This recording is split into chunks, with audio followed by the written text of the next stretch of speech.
Assalamualaikum warahmatullahi wabarakatuh. Selamat pagi Ananda Soleh-Soleha. Bagaimana kabar kalian hari ini? Semoga kalian dalam keadaan sehat dan selalu dalam lindungan Allah. Amin.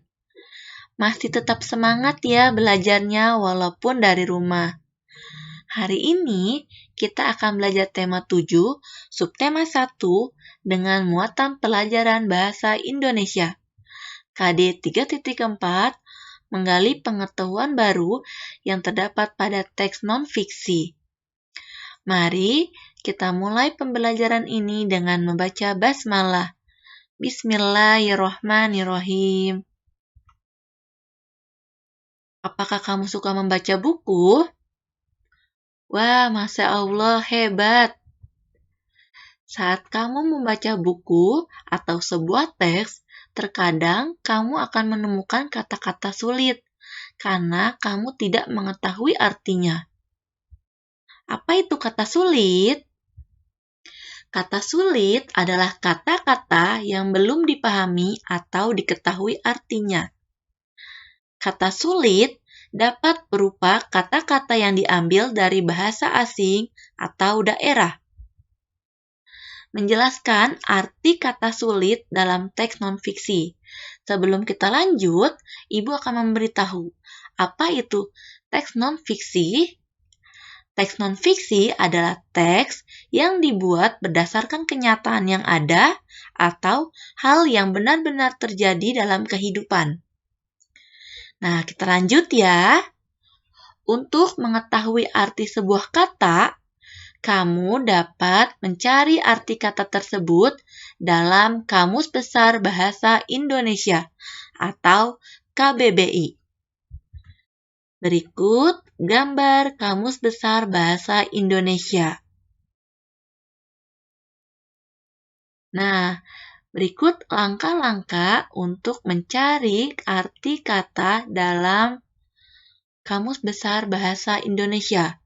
Kamu dapat melakukan hal-hal berikut.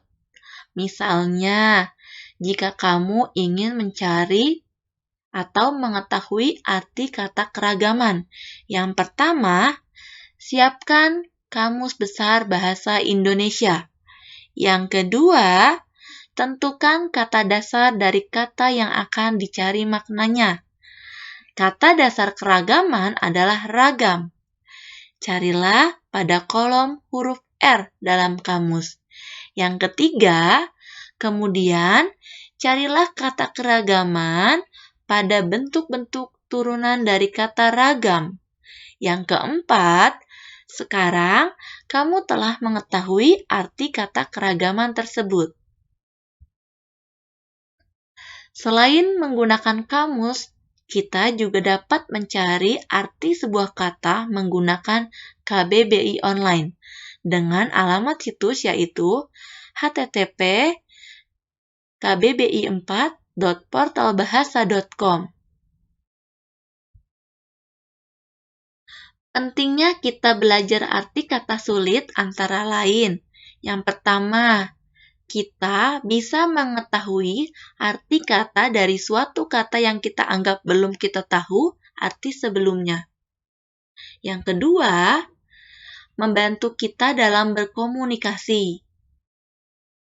Nah, coba perhatikan teks berikut. Indonesia memiliki flora dan fauna yang sangat beragam. Berbagai jenis flora dan fauna tersebar di seluruh wilayah Indonesia dari barat hingga timur. Masing-masing wilayah Indonesia memiliki flora dan fauna yang khas. Flora dan fauna wilayah Indonesia Barat berbeda dengan flora dan fauna yang berada di wilayah Indonesia Timur. Nah, coba kalian temukan kata sulit yang ada dalam teks berikut. Ya, betul. Yang pertama flora, yang kedua fauna, yang ketiga khas. Kalian dapat mencari artinya di Kamus Besar Bahasa Indonesia atau di KBBI online. Nah, ini arti kata sulitnya. Yang pertama, flora, artinya segala jenis tumbuhan. 2. Fauna, artinya segala jenis hewan. 3. Khas, artinya khusus atau istimewa. Menemukan informasi dalam teks. Dalam menemukan informasi penting dari sebuah teks, kamu sebaiknya memperhatikan hal-hal berikut. Yang pertama, membaca judul teks. Yang kedua, membaca keseluruhan isi teks. Yang ketiga, mencatat hal-hal penting yang belum kamu tahu. Selanjutnya, menggali informasi teks melalui ide pokok. Suatu teks mengandung beberapa informasi penting yang ingin disampaikan penulis kepada pembacanya. Untuk mendapatkan informasi tersebut, kita perlu memahami isi teks dengan baik. Salah satu cara untuk memahami isi teks adalah dengan menentukan ide pokok atau gagasan pokok setiap paragraf pada teks tersebut. Ide pokok adalah gagasan yang menjadi pokok dalam pengembangan paragraf. Nah, berikut cara menentukan pokok pikiran atau ide pokok pada paragraf sebagai berikut. Yang pertama, membaca seluruh kalimat dalam paragraf. Yang kedua, menandai kalimat awal, akhir, atau kalimat awal dan akhir paragraf. Yang ketiga, menandai pikiran pokok yang terdapat di awal, akhir, atau kalimat awal dan akhir paragraf. Menyajikan informasi teks dalam bentuk peta pikiran. Kamu juga dapat menyajikan informasi teks dalam bentuk peta pikiran. Peta pikiran merupakan cara mencatat yang disajikan dalam bentuk bagan. Menyajikan informasi suatu teks menggunakan peta pikiran akan memudahkanmu dalam menyusun informasi penting dalam sebuah teks.